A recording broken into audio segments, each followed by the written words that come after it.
Did it take you a while to get over your first love? Oh, sure. It took me a years. long time. Me too. I see, more physically appealing now than I in felt all fairness, it when. she wasn't using glasses then. So. It's because I wasn't using glasses. I wasn't So you seeing weren't seeing clearly, but now she's... Hi guys, welcome back to my YouTube channel. My name is Victoria Ayadelefash. If you're new here, thank you so much for joining me. If you're a subscriber, you know I love you. You know I appreciate you so much.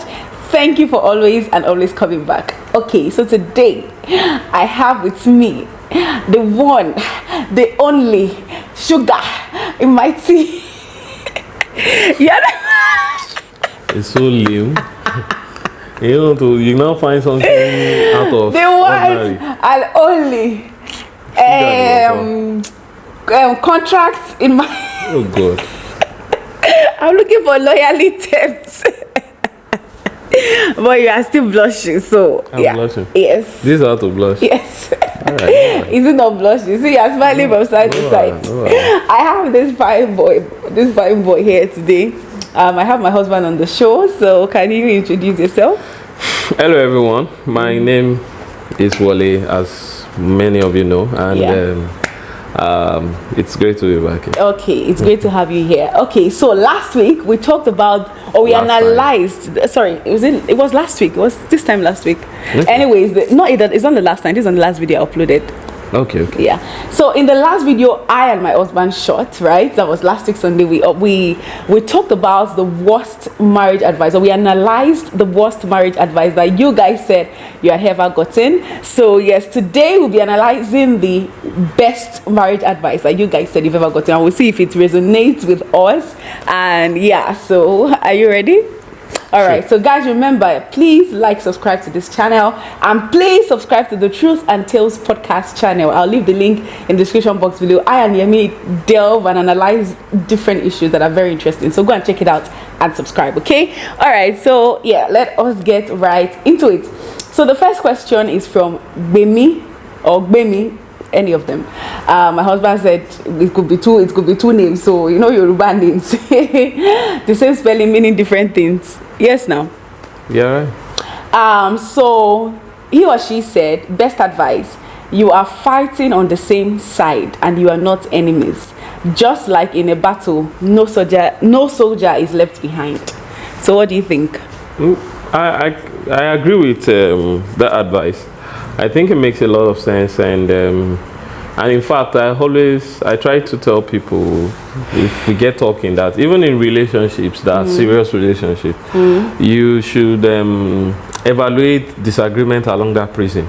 Like, is this thing about us? Is it something that will get us to be better for each other, or is it just something frivolous?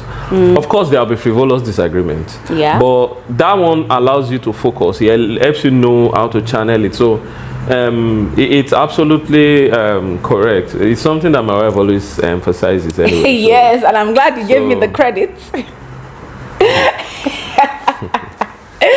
Anyway, so yes, he's right. And this is one of my best marriage advice. Actually, we're supposed to actually talk about our own first, but maybe we'll talk about our own best marriage advice. Last time we started with ours. Okay. So we'll talk about ours later. But this is actually one of my best advice ever, and it's one of the toughest advice to actually follow sometimes, because when you're angry, you see, when you're angry at somebody, you're angry at the person, you understand? So it's almost like the person is the two of you are in opposite views. Okay, so sometimes even in marriage you get to that point where, even though you know that yes, we are in the same team, but on this issue, on this matter, we are not the same.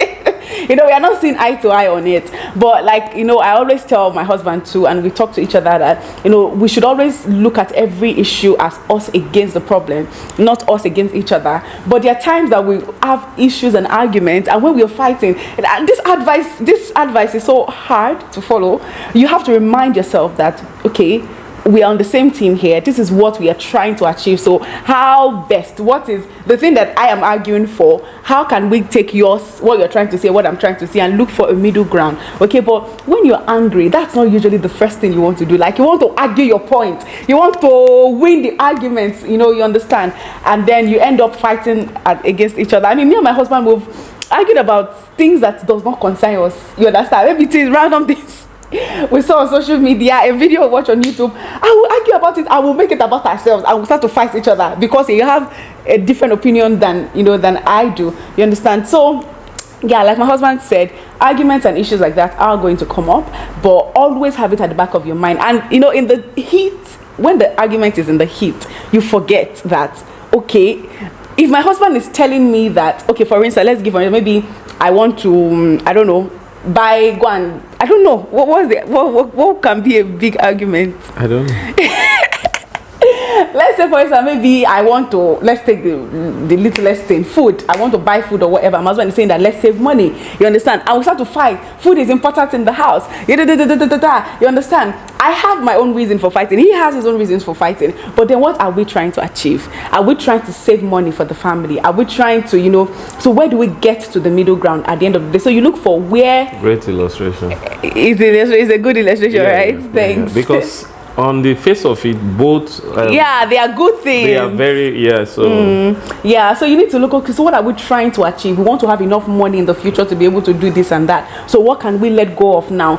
How can we also eat, right, and still save money without starving the other person? So you understand? Yes, because this is legit argument. One person is always for saving money, one person always for buying food. So yeah, I'll be starving the other person. So yeah, so who's looking starved? That's the funniest thing. I'm the one that I go for the food. He's the one that always go for saving money. Again, I'm the one that looks sleep. He's the one that I've always looks like he's finishing all the food in the house.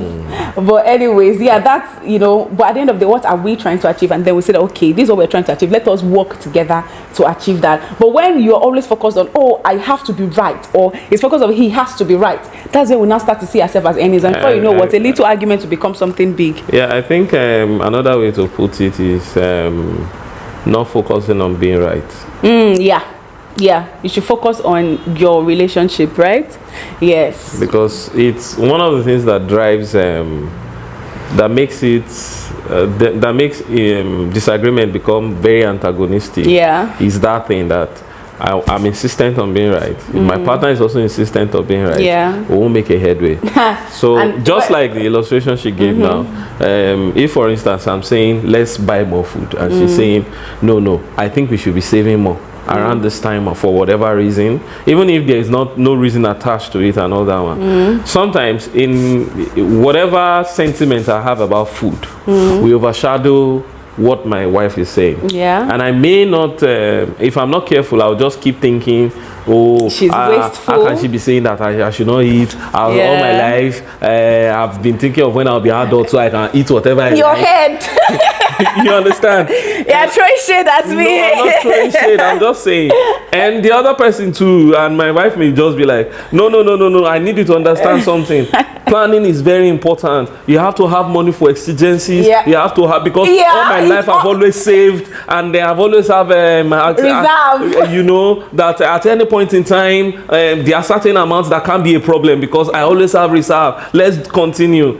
And if all of us are insistent, or both of us are insistent on being right, it will become an antagonistic quarrel. It will not be me versus her. Yeah, and at the end of the day, one person might just give in to the other person, but at the end of the day, we are not really focusing on what is best. So we might end up spending all that money on food, or saving all that money and end up, not having enough food in the house. Although in practice too, sometimes some lessons will take time. Yeah. So it will take time. Sometimes it might even take you hearing it outside.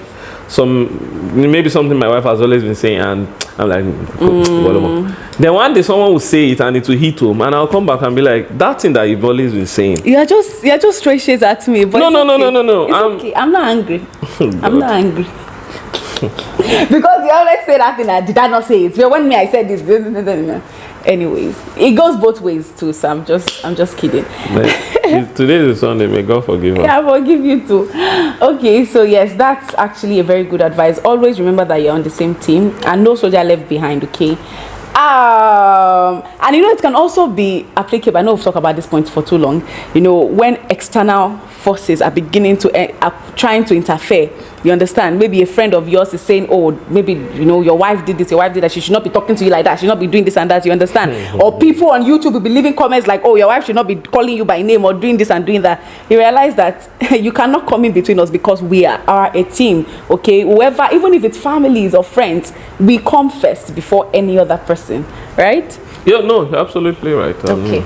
All right, best advice from Debbie, only one Debbie. She said, always create room for interactions between both parties. So important. What do you think? I don't get that. Create room for interaction, like communication. Okay, I get it. And I think it's like it's like the currency of any relationship. Yeah. Communication is the currency, because ideally, or in actual fact, not even by instance of ideal, in actual fact, both of you grew up in different environments in all likelihood, with different idiosyncrasies, probably different religious environment. It may be the same religion, but different religious denomination and all. So, and your experiences too may not likely be the same thing. So all of this shapes who you are. So talking about them, one, helps provide perspective. There are things that if my wife is doing, I know the origin of that thing. Sometimes she doesn't even know it. I don't think she's conscious of it, and that's natural. Sometimes you can't see yourself. So it's people that make you understand that. And at the initial instance, you may even not agree. It may take some time for you to accept it. So it is those things that allows you to understand, one, the perspective from which the person is coming, the experience that particularly shaped that personality trait or idea and all that. Then two, furthermore, it will also help you understand the person's mind, his or her thinking pattern, thinking process, their aspirations, their dreams, their drive, and what makes them tick and all that one. It's all encompassing. I mean, people will say it, and I've heard people say that, for instance, to be a medical doctor, you spend so number of years learning about it, and when you become one, you still keep learning. Now, marriage is a bit different. We most times start learning about marriage some few months or years before our marriage, and then in the course of the marriage, maybe once the marriage happens, 9 out of 10 times, you drop all books, all materials, all training, and you just freestyle. But communication is all of the ways that helps us become better at being each other's partner, and it's intrinsic. That's why I call it the what do I call it again now? The bedrock of no. I use something different. Why will I use? Why will you use bedrock? Bedrock is too plain. Yes, I said it's the frequency. No. Frequency. No, not frequency. Hey. Money. Idiosyncrasy. No. Money. Is the currency? Yes, currency. Yes, thank you. Anyways, I'm looking at what she put as her worst advice, and I'm probably getting another meaning from that. She said, never let a man's opinion overshadow you. So maybe she's talking about allowing each party to air their own opinions on things, which is the same thing as communication. Anyway, so yes, I totally agree with that. Also, communication between both parties. It's important that one person's opinion does not overshadow the other person. Even if we end up going with yours, it's good to hear the other person out. Okay, don't be too assertive, right, in your relationship. Allow your wife or your husband to be able to give their opinion, even about things that relates to your future plan, or even your own individual career, your own aspirations, or something that affects you alone. That may not necessarily affect your partner. Affect him, like let them have ideas of video I want to shoot and stuff. I want to hear his own opinion about it, his own views, because remember, you are one. There are certain topics I cannot talk about without talking about us. So I need to know that, okay, are you comfortable with this? It's the littlest things, you understand? Just make sure your partner is carried along. It just reminds me of the argument we were having yesterday. Yes, we were having debate yesterday about the lady who was about to travel out. I think we should analyze that topic, because it was a very interesting conversation yesterday. Oh my God, we dragged this topic. The one was about to travel out, and she just told her fiance she's going. You understand? You don't make plans and then come and tell them that this by the way, this is what I want to do. You always carry your partner along, all in your whole relationship. Anyway, so communication is key in relationship. Okay, I was against being against Yes, that is because yes, that a issue. lot of debate has gone over that thing. Yeah. I don't think there's anything that needs And to be sometimes said. my husband just no, but that's their own voice. That our voice has not been added to it. Okay, no, okay, well, you know me, I've read different sides, argument for, against, Yeah. and this one, this and so on. But that's by the way, I just... Anyways, maybe we will, maybe we won't. I don't know. So best advice from Shanae. Oh my God, I am so sorry. Shnae. Shanae. Anyways, she said, best advice: you must be attracted to the one you wish. Oh my God, you know, I just remember the lady asked me a question. I wanted us to analyze it before we uploaded this video, but maybe we'll do that after we finish recording this. Just remind me, please, babe. So she said, you must be attracted to the one you wish to marry. Being a nice person or someone who seems like a good personality or spiritual fit is not enough. So she's saying that being nice or having a good personality or spiritual fit is not enough. That her best advice is that you must be attracted to the person you wish to marry. What do you think? At the risk of being under attack or being criticized, I think that applies more to ladies. Okay. Yeah. Guys are usually moved by what they see. He likes that thing. That's the thing. He is not unaware. For instance, if a guy is dating a girl that has some shortcomings, most times he's aware. It's just that he's focused on what he sees in that girl and he likes, and he does not care. But 9 out of 10 times, women have been attracted, or let me not say 9. I think that's... I actually think it's the other way around, though. Sorry, babe, for cutting. I think it is women that end up just settling, but men usually go for what they want because you guys are the one. You even choose who you approach. That's what I'm saying. Okay. That men generally, they are aware. They weigh the person. Sometimes some shortcomings or whatever might come up later, but they know from the outset. Like, say for instance, this woman does not like to cook and I like to eat, and he has already made up his mind to settle for it. But women are the ones that I think that most time they go for who they like instead of who likes them. So, and sometimes who they like, what they like about that person may not be germane, so to speak. And I'm not saying it's absolute. I just know that I've had discussions around that area before. So that's what happens sometimes. So a lady knows a guy, they are in church together or in one group together. The guy is maybe handsome, well-to-do, does this one, but he drinks a little bit and smokes a little bit. So you see women be like, I will change him. Do you get? I'll be like, when I am in his life, I'm going to change this about him. He clubs a lot, and you don't like clubbing. You don't like all those things.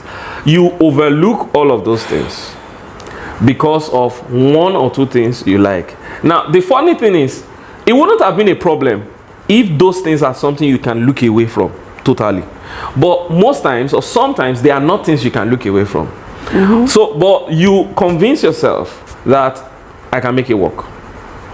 And that's what happens sometimes. So you see someone that, like she said, or I think she said, the guy might be spiritual, but it's not the person for you.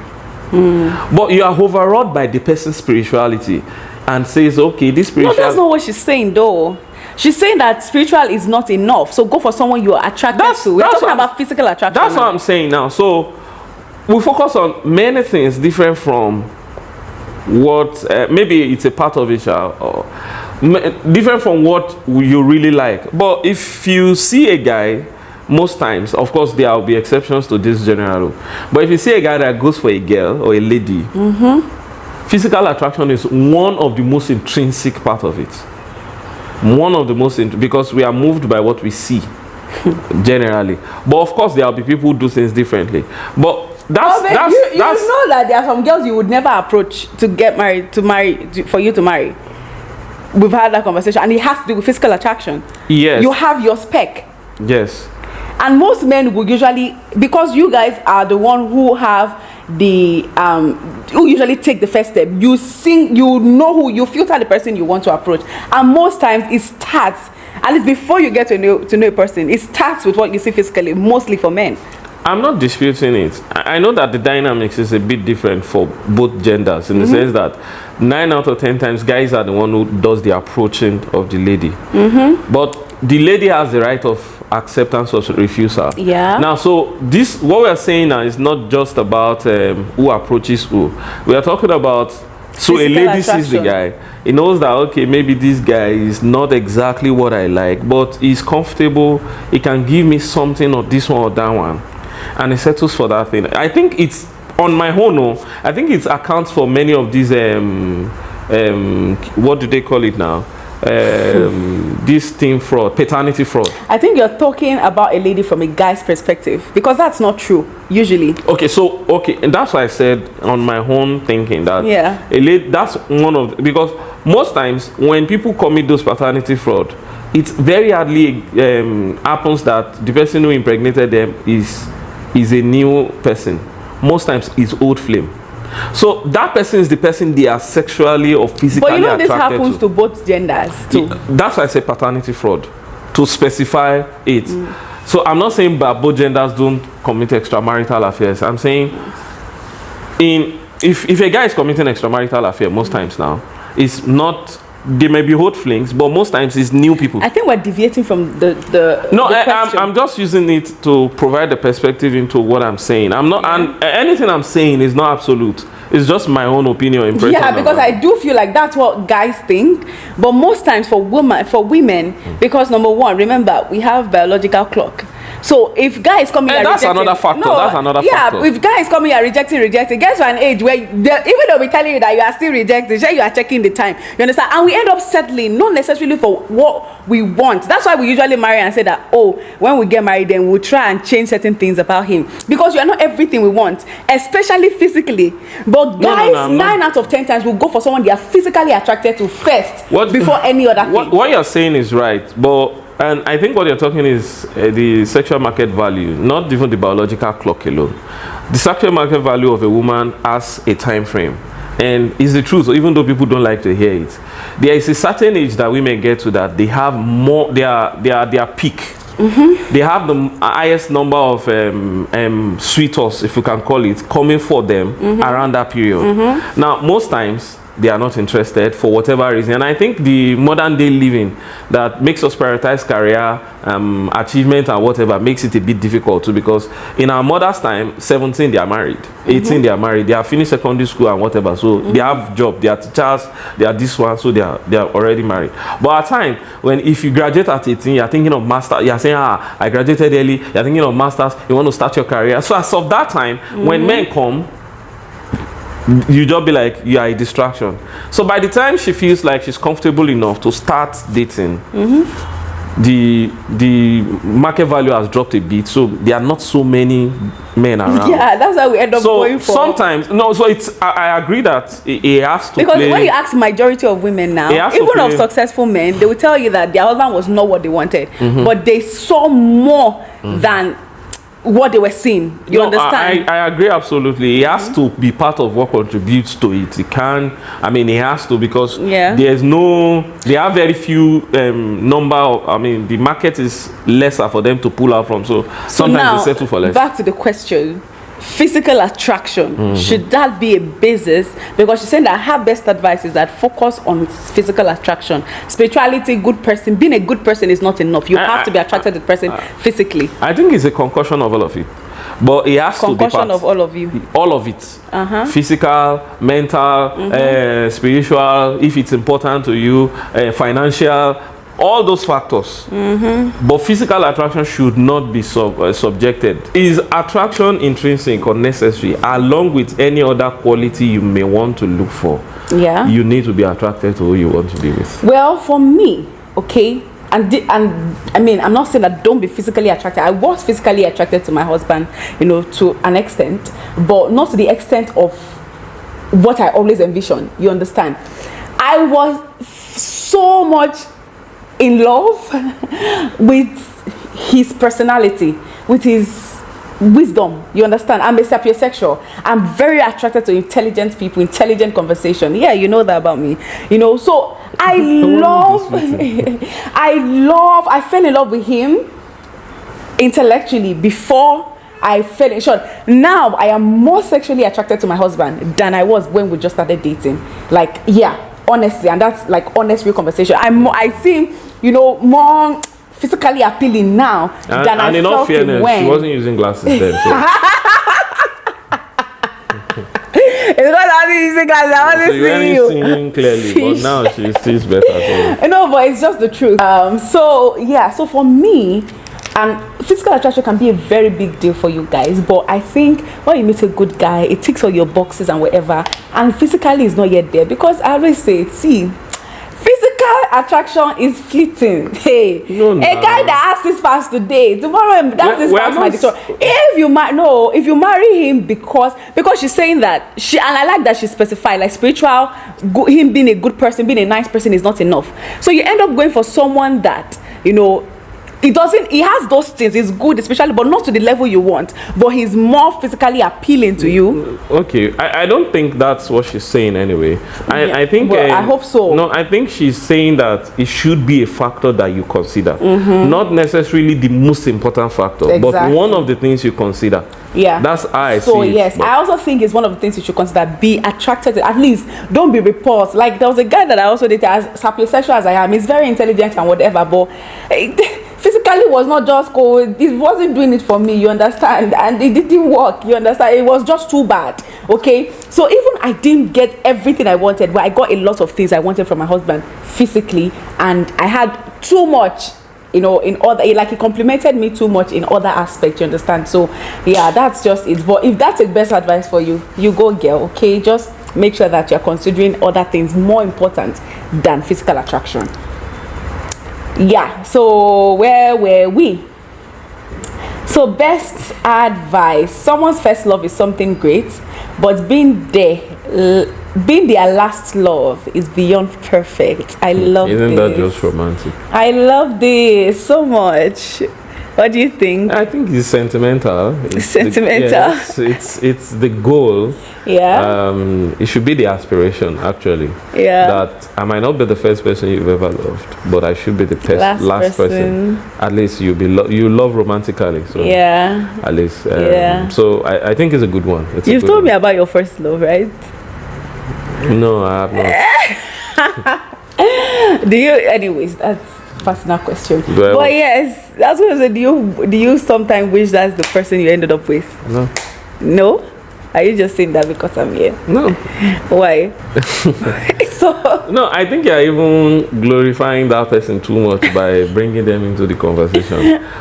But you always used to speak highly of the lady now. Is it not the one that start with N?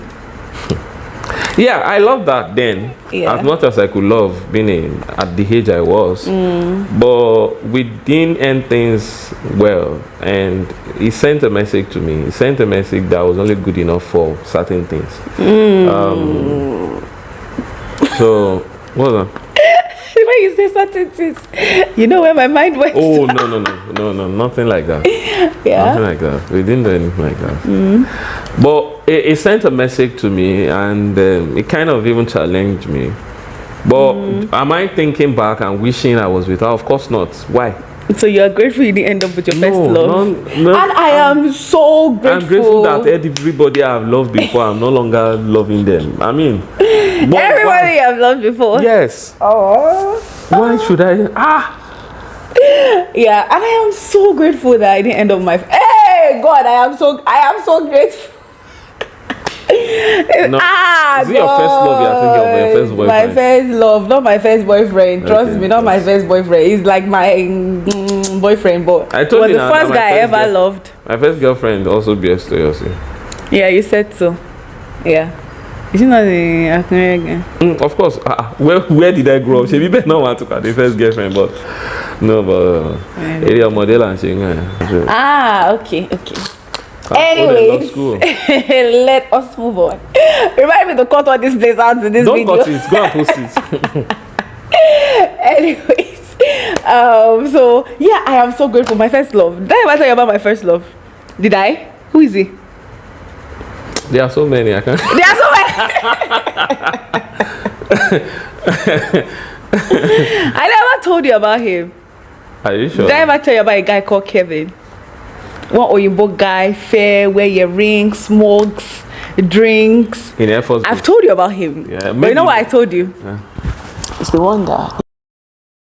Yeah. The thing is, I don't remember names. So Yes. So. But I remember that story. I was madly in love. It's the reason my mother cut my. I don't think my mother cut my hair one time when I was a child. I went through a lot. Instead of you to follow man, you are following something. To follow book, I'm following man. Go back here. If you follow even human, you're going to follow something. That guy was and this come to physical attraction is everything physically. 6 packs, yellow pawpaw, earring, sagging trouser. You know this bad boy gangs. He has money, he has everything, he has sweet tongue. My sister, let's just be grateful to God that I did not end up with the pankpe of the enemy, the trap of the enemy. Sorry, babe, your leg. Sorry.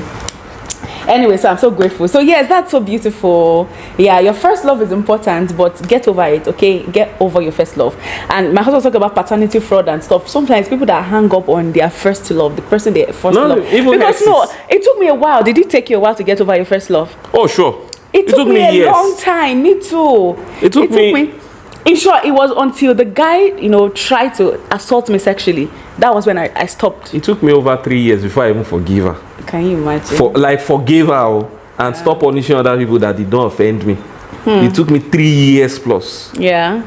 So for me, for that guy, it's until he did that to me before I started running away from him, because it was like an eye-opening, like run for your life. It took me 3 years to forgive her.